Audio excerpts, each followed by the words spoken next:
In today's video, I'm going to teach you how to adjust sales taxes in QuickBooks Online.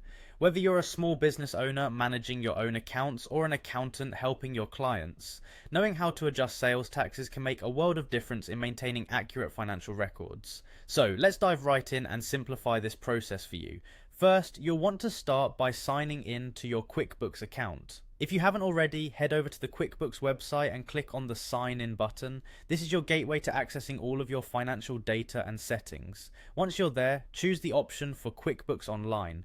This ensures that you're navigating to the right platform as QuickBooks offers multiple services. Next, you'll be prompted to type in your login credentials, which typically include your email and password associated with your QuickBooks account. After you've entered this information, simply click Continue to proceed. This will authenticate your access and bring you to your QuickBooks Online dashboard. From here, we need to focus on sales tax adjustments. To do that, navigate to the sales tax section. You can easily find this by clicking the relevant link or tab. This is where QuickBooks compiles all your sales tax settings and related information, making it easier for you to manage and adjust them as needed.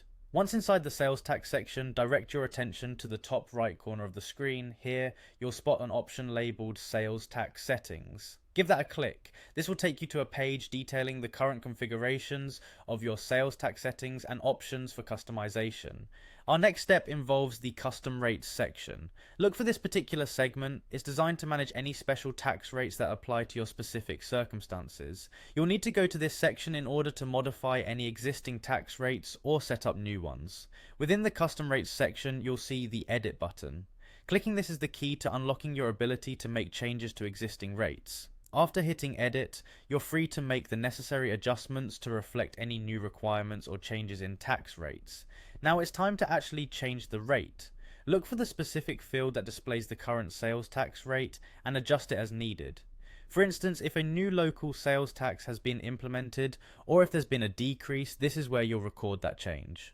When making these adjustments, accuracy is crucial, as these figures directly impact your business's financial records. Once you have updated the rate to the desired value, don't forget to save your changes. Typically, there's an option to save or confirm your updates, so keep an eye out for that button. This ensures that all changes are properly applied across your account. And that's it, you have successfully adjusted your sales tax settings in QuickBooks Online. With these steps, you're better equipped to keep your financial data both accurate and up to date.